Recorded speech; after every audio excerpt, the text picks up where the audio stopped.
So yeah, we each year at the Bristol Buddhist Centre, we decide on a theme that's going to sort of guide us through the year to support our practice in its different ways. And we have meetings of those of us who teach at the centre. And this year what emerged was a sense that we wanted to explore tools for building a sustainable practice, tools for building a sustainable practice. And when we plan things like this, we ask ourselves, well, what is it time for? What does the Sangha need? Where have we been in the last year? Where are we heading? As many of you know, last year we explored the Buddha's Noble Eightfold Path, vision and transformation, which I think you'll also be familiar with from the introductory course. And where are we right now? What conditions are we in? So obviously these are tough times. And in many ways it can feel like things are coming in at us from all sides, with the coronavirus itself, with the increased lockdown restrictions, uncertainty about what's ahead in terms of Brexit, climate change. And I think it's just good to acknowledge that that kind of atmosphere can create fear, can give us a sense of restriction and constriction, perhaps making us feel a bit disempowered and defended. And our response to that as Dharma practitioners is to think, well, how can we strengthen our own practice to meet these challenges that come up creatively? There always is a way to meet what arises with our practice. And there's a phrase that came, I think, from Sangha, our teacher, that describes how we can feel like a fragile ego in a sea of threat, a fragile ego in a sea of threat.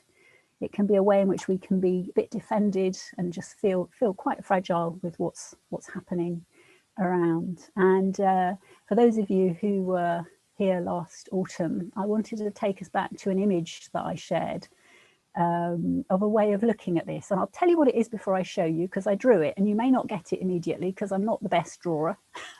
The image is of us as an egg in, well, actually in the blue sky, but you could see it as in a sea. So I'll just find that to share with you. Oh, just a sec. This hasn't worked as I had anticipated.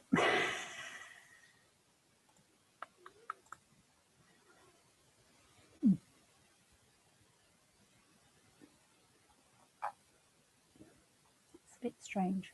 Just a sec. Okay, I don't think I'm going to be able to get these images to share with you, which is a bit of a pity. Oh.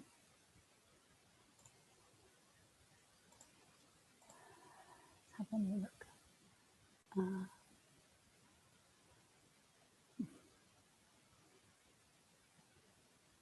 Well, that's most peculiar because I tested it all earlier and it worked perfectly. But hey, so what you're going to have to do is have me describe to you these images that I had to share with you. So yeah, so imagine this image of an egg surrounded by blue. And I think we can be a bit like that sometimes. We can feel like we're a self that needs to be defended by this shell. And we can experience what is outside what we identify as us as this threat that wants to come in. But the Dharma teaches us that we can't control those external forces. We might be able to influence them, but we can't control them. But what we can do is to transform our capacity to respond to them. And this, what can feel like this egg that surrounds us, which in some way we think keeps us safe, is actually made up of layers and layers of views and habits. For those of you who took part in the Sangha retreat last November, Badra talked about these in the traditional term of veils. We just put all these layers over ourselves, and actually they can harden into this sense of identity that just keeps us in this little space, when actually there is this vastness of the blue sky of freedom, of that warm, loving, expansive space of freedom that we can open out and transform into, but we tend to contract. So how do we move from this defended, reactive, constricted space into something much more open and free?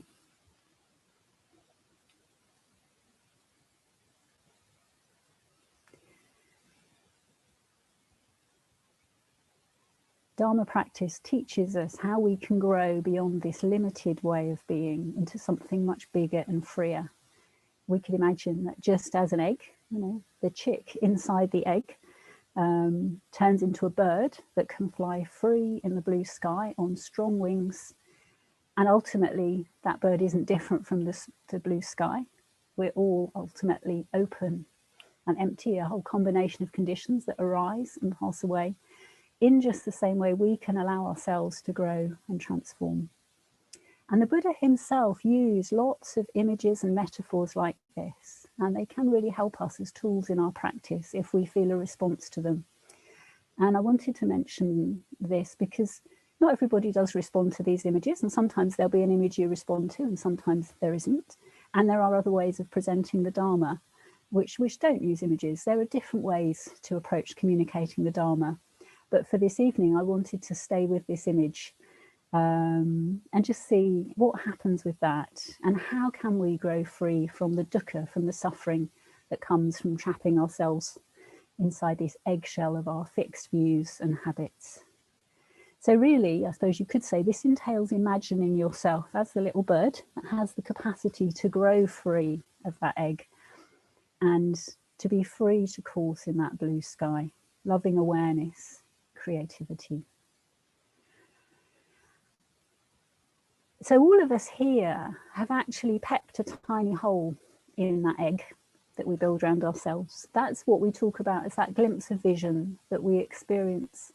We've all experienced it. In some way it's brought us here. We may not experience it as a visual experience. It might be a felt sense. It might be an itch. It might be some intuition that there's something more than this constricted way of being in the world. And that is the first stage of the Noble Eightfold Path. And having glimpsed this, then actually we need to learn how to transform ourselves in the direction of that glimpse, of that possibility. We need to learn how to tap our way out of the egg with our Dharma practice. And that's the work of transformation. That's the other 7 stages of the Eightfold Path. So there was an image to follow this, which was the blue sky with birds free to fly in it. I'm sure if you could imagine that in your mind's eye. But obviously to make that transition from being in the egg and to have the strength to be free in the blue sky, it takes time and effort. And in order to do that, we need to build a sustainable practice so that we can keep going with the work of chipping away at the egg of views and habits. So I thought, well, what did the Buddha have to say about this? It's always good to go back to the Buddha himself and see what he had to say. And again and again, the Buddha returned to the same teachings. There were certain tools which he really knew from his own direct experience enabled him to free himself. And we too can use those tools. That is what our practice is. And right at the end of the Buddha's life, he gave a final teaching to his monks, which summed up many of the things that he taught over and over and over again during the decades of his teaching life. And the Buddha said, this is in the Mahaparinibbana Sutta, which is in the Pali Canon, in the Digha Nikaya. Monks, those matters which I have discovered and proclaimed should be thoroughly learnt by you, practiced, developed and cultivated, so that this holy life may endure for a long time, that it may be of benefit and happiness to the multitude, out of compassion for the world, for the benefit and happiness of gods and humans. And what are those matters? What is it that the Buddha's taught? And he goes on to give this list, which I would have put on the screen for you, but I'll just briefly tell you. So there are the 4 foundations of mindfulness, which we studied actually the beginning of last autumn when we looked at Life with Full Attention, the mindfulness course. The 4 foundations of mindfulness. There are the 4 right efforts, the 4 roads to power, the Iddhipadas, 5 spiritual faculties, 5 mental powers, 7 factors of enlightenment, and the Noble Eightfold Path. The Noble Eightfold Path always comes in. It was one of the first things the Buddha taught, and we just come back to it again and again. So the Buddha gave this list of teachings which were absolutely the core of what he knew from his own experience could enable us to free ourselves in the way that he did. And then he added a final phrase, which is very famous. He said, "And now, monks, I declare to you, all conditioned things are impermanent. With mindfulness, strive on." So the very last thing he exhorted his monks to was to practice mindfulness. So that list of 7 lists that I just gave you, if you actually added up all the things in that, you discover that there were 37. And 37 is a bit of a strange number, but actually it's quite a familiar number in the Buddhist tradition, because the Buddhist tradition came to call all the things in those 7 lists the 37 wings of enlightenment, which rather suits our image. Well, it suits our image beautifully, because they are all different wings, if you like, that we can use, that we can strengthen through our practice. The Bodhipakya Dhammas, that's what they're called, the 37 wings of enlightenment. And actually there are some overlaps in the different lists. Some of the things come up again and again, as we'll find as we explore. And as I say, we've already been looking at some of these 37 wings. We looked at the 4 foundations of mindfulness last September, October, and over the whole of last year we were looking at the Noble Eightfold Path. So what we're going to move on to is actually to look at a really central, in fact the central list within this bunch of teachings that the Buddha exhorted his monks to follow at the end of his life, and that is a teaching called the 5 Spiritual Faculties. The 5 Spiritual Faculties. So I'm just going to have one more go and just check I can't show you the image, because I've got this really beautiful image of it's reappeared. Okay, let's have a go. Just a quick recap then. I'll give you the slideshow I didn't manage to give you. So here we have ourselves as the egg with a threat coming in that we're defended against. Yeah. Here we have the egg that isn't solid at all, but it's made up of all our views that layer around us, that keep us tied in, views and habits. Yeah. Here we have ourselves getting a glimpse out of the egg, that little glimpse of vision when we see there's something beyond our eggshell. There's us when we've got free of the egg, birds in the blue sky. This is the list of lists I just read you. So I won't recap it again, but just know there are these 7 lists that the Buddha came back to again and again. And this one that we're going to be exploring, here we are, is the 5 Spiritual Faculties. So right in the centre, very central list. And this was the image I particularly wanted you to see, because it's a way of seeing these 5 faculties that presents them in relationship to each other. They're very, very important tools. The Buddha talked about them over and over again, and our teacher Sangha came back to them over and over again. And it was Sangha well, the Buddha talks about how mindfulness is central, and then the other spiritual faculties, you can see them as being in pairs that need to balance each other. So in the middle, you've got mindfulness. And just as the Buddha's last exhortation to practice mindfulness shows us, it was absolutely fundamental and very, very, very important. Actually, you can't have too much mindfulness.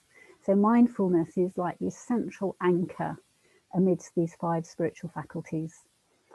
And yeah, we're going to be talking quite a lot about mindfulness during the course of the year in different ways. And actually, for the Order members and Mitras here, just a heads up that when we get to May, we're actually going to be having a rainy season retreat that will be exploring the Anapanasati, the mindfulness of breathing, as taught by the Buddha with Dhammarati. So mindfulness is going to be running through this year, just as we also looked at it last year. And then with these other spiritual faculties, the important thing is that we need to learn to balance them. Not just go with the one that is our preference or our strength, but also to cultivate the opposite. Well, if you think about, stick with our image of flying, getting free of that egg and flying. If one of our wings was much stronger than the other, well, we'd probably be a bit like a rowing boat where you're pulling more strongly on one side than the other, and we'd probably go round in circles, or even worse, we'd fall out of the sky altogether. Wings need to be balanced, yeah? So Sangha talks about this. There's a really good chapter on the 5 spiritual faculties in Sangha book, What is the Dharma? If you've got it, I recommend you check that chapter out, and I'll put a link in the chat in a bit that just tells you where you can get hold of it if you're interested, because it's a really classic Dharma book, that. And Sangha actually says in this about the 5 spiritual faculties, we should pay attention to the faculty which is weak. If one's faith is strong, then one needs to cultivate wisdom, and vice versa. Otherwise, one's strength could even become a weakness. If one is inclined towards meditation, one also needs to cultivate some outward going energy, and vice versa. So he says developing one's strong point fully will actually depend on developing one's weak point. So this is something again and again in the Buddhist tradition, that we do look at developing the different aspects of ourselves so that we can be fully rounded, fully developed. Balanced effort is an important aspect of Dharma practice. And these faculties, faith, wisdom, energy, and meditation, all need to be developed. Otherwise, our spiritual development will be lopsided. So these faculties, this list of the 5 spiritual faculties, is going to provide a bit of a framework to help us as we explore different tools for building a sustainable practice this year. And we'll be exploring these faculties in different ways. We want to enable us each to maintain our natural strengths in practice and to cultivate what needs to be developed as well, to do both. And in this way, we can strengthen the wings of our practice, and we can transform these limited views that keep us trapped in a defended state. We can develop these wings of enlightenment. So I'm very glad that I did finally get these images to work, because I wanted to end my bit of this evening with some beautiful words from a very early text by one of the Buddha's, talks about one of the Buddha's very early followers, Pingyur, who many of us will have encountered in different ways. Pingyur comes around again and again, and for good reason. I think he's a very inspiring, devoted follower of the Buddha. So I'm just going to read a short extract from this. And Pingyur is talking about the Buddha, and he also refers to him as Gautama, which is another name of the Buddha. And so we're with this image of being a bird that is breaking through into freedom. Pingyur says, "It is like a bird that leaves the bushes of the scrubland and flies to the fruit trees of the forest. I too have left the bleary half-light of opinions. Like a swan, I have reached a great lake. Up till now, before I heard the Buddha's teaching, people had always told me this. This is how it has always been, and this is how it will always be. Only the constant refrain of tradition, a breeding ground for speculation. This prince, this beam of light, Gautama, was the only one who dissolved the darkness. This man Gautama is a universe of wisdom and a world of understanding. A teacher whose Dharma is the way things are, instant, immediate, and visible all around, eroding desire without harmful side effects, with nothing else quite like it anywhere in the world." So yeah, I wanted to leave you with this image of, obviously not a swan, this is actually a blue heron, breaking free of limitation, being free to dwell in the blue sky.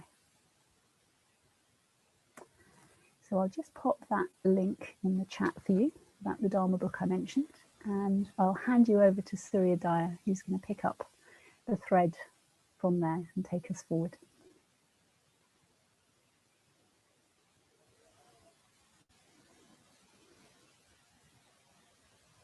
Thanks, Leela, that's lovely. Fantastic image there at the end. I think I just want to stay with that the rest of the evening. So just have a little shuffle about, everybody. Have a little stretch if you need to. We're going to be here for another 15-20 minutes or so.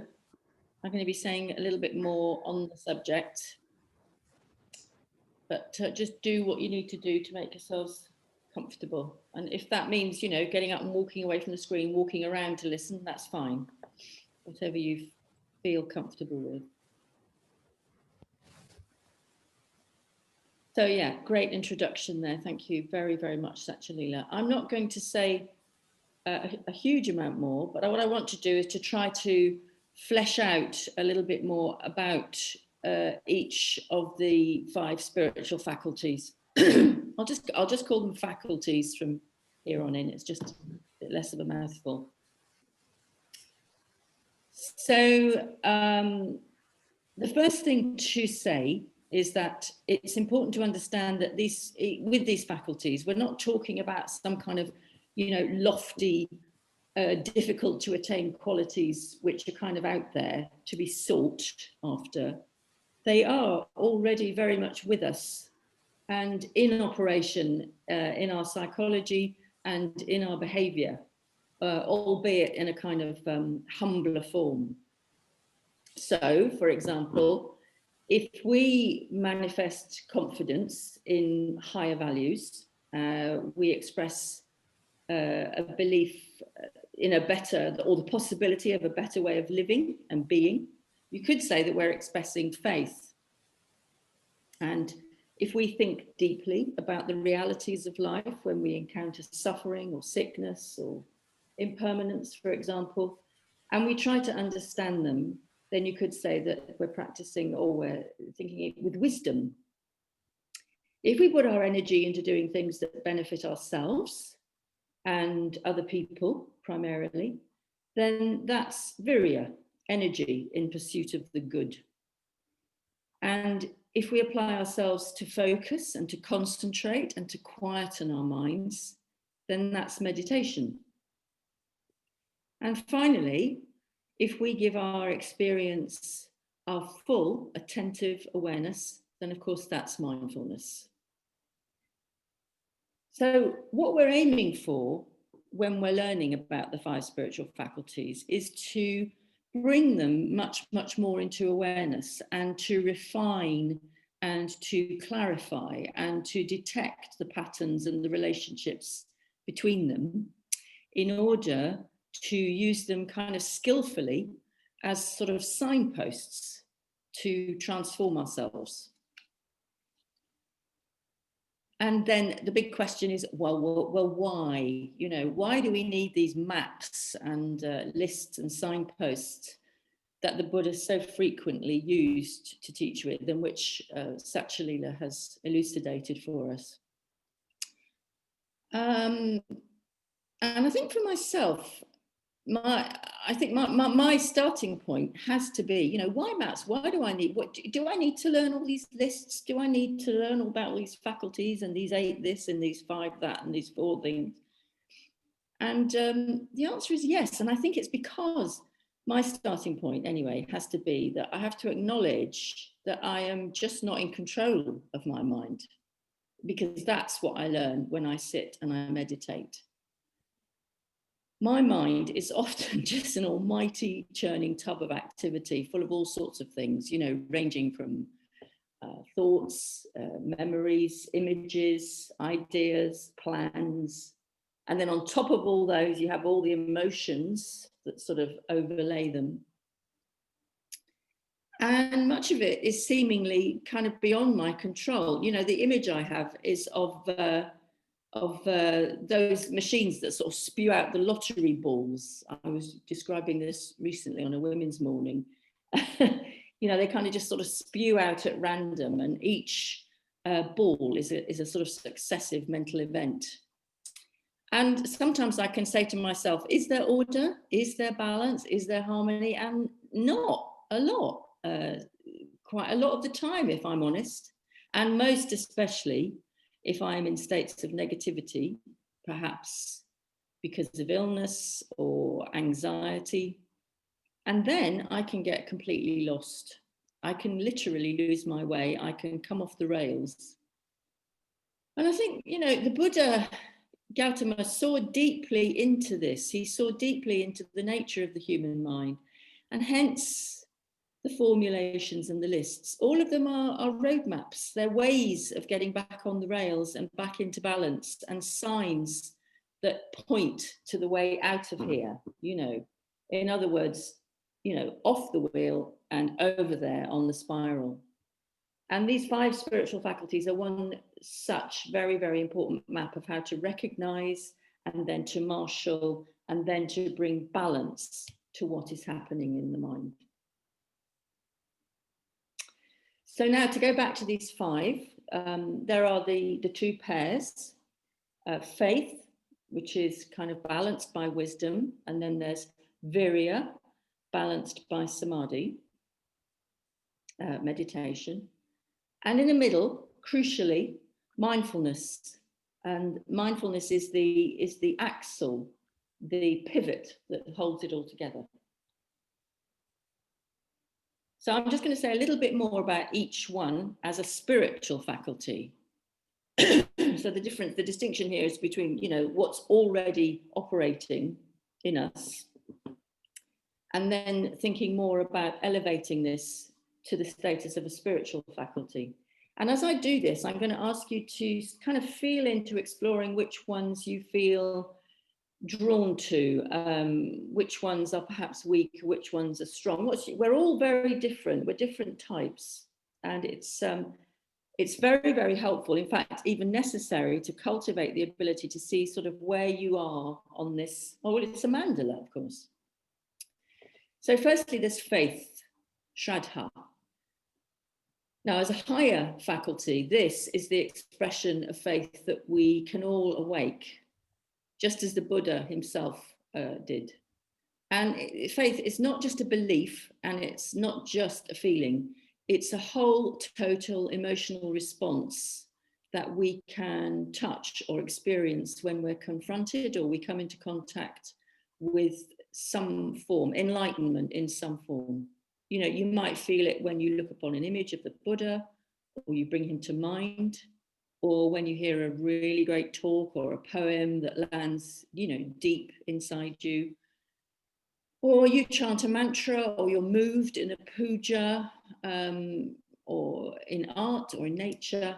Shraddha is our response to touching our own potential for enlightenment. Now, balancing faith is wisdom, prajna. And prajna in Buddhism is the Dharma really understood as truth, principle, and reality. So seeing things as they really are, not as we want or we expect them to be. So accepting impermanence and unsatisfactoriness and the illusion that we're separate. Wisdom consists in accepting that everything is in flow and the product of conditions, and that when conditions change, the product changes. Now, the next pair, if you like, we're going north and south now, is virya, translated perhaps as energy or vigor, or somewhere between. But as a spiritual faculty, all this energy or vigor is applied not to the pursuit of success or power or money or comfort, but to our spiritual development. It's the effort to eliminate all unskillful or negative states of mind. In other words, all states rooted in greed, hatred, and delusion, which lead to suffering. And to cultivate all skillful states, which are rooted conversely in generosity, love, and wisdom, and which collectively lead to a liberation.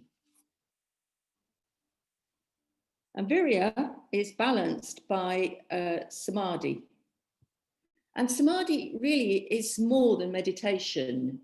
It's the total product of meditation. We'll be talking more about samadhi through the coming weeks. Samadhi is when we achieve a total unification of all our energies that results in our being able to find deep, deep concentration and stillness. You know, all the lottery balls stop flinging about and kind of coalesce into, just a big rainbow with a sigh of relief.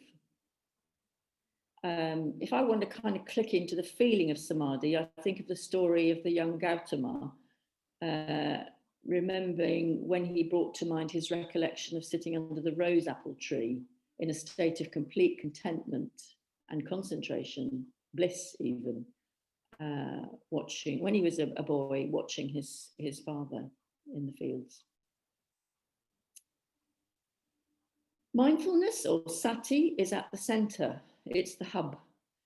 And you'll remember that mindfulness is practice in the 4 areas of body, feelings, thoughts, and finally mindfulness of one's higher spiritual ideals. This is what we were looking at before Christmas.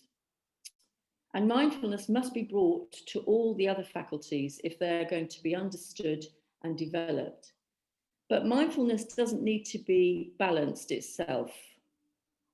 On the other hand, if faith isn't balanced by wisdom, then faith can become perhaps blind or even fanatical. And if wisdom isn't balanced by faith, then it could possibly turn cold and dry and intellectual. If energy isn't balanced by meditation, then it can degrade into restlessness. And there again, if meditation isn't balanced by energy, it can degenerate into apathy and sleepiness and laziness. And it's through this hub of mindfulness that the faculties can be balanced. It's the pivot.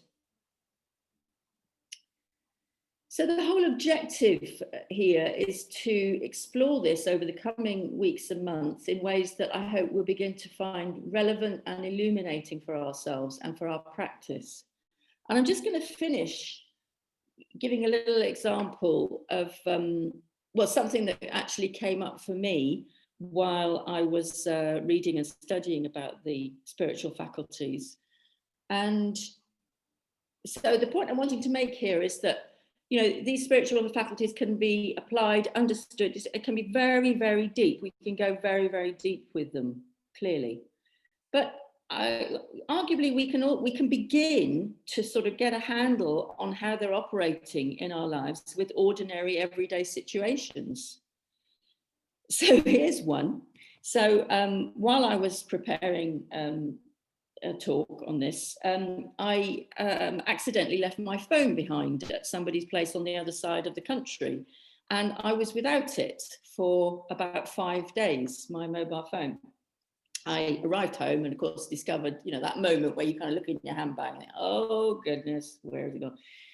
So then I had a really rather anxious 5 days while the Royal Mail was supposed to be returning it, recorded delivery. I was told it would be a day and it was actually 5.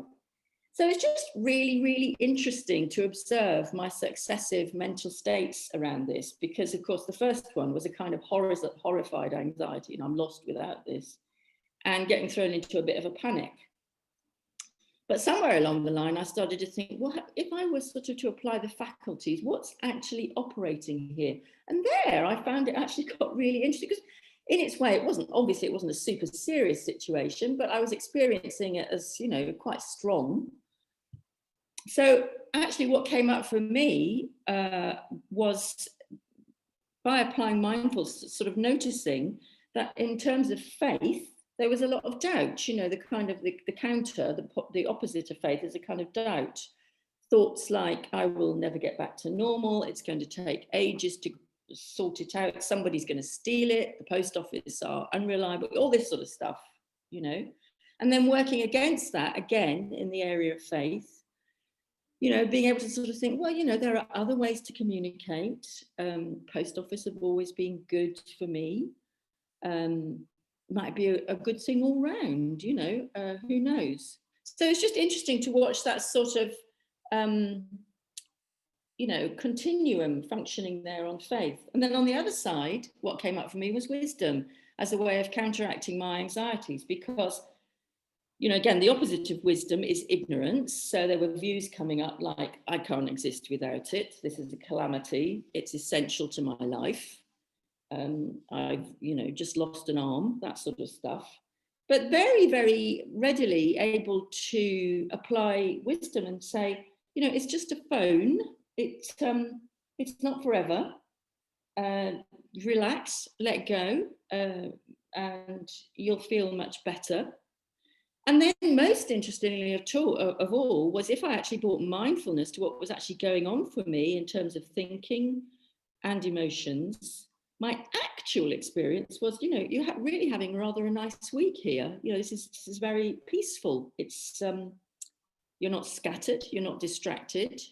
You're in a state of suspension in some ways, and there might be there's nothing you can do about it. So just, you know, park it and enjoy the sort of freedom. It was just quite interesting. So I'm just offering that up as a way to sort of begin to sort of get in to understanding, you know, how this mandala, this paradigm, this map can be functioning in our minds, and how we can sort of begin to sort of hook into it and feel into how it might actually be helpful for us.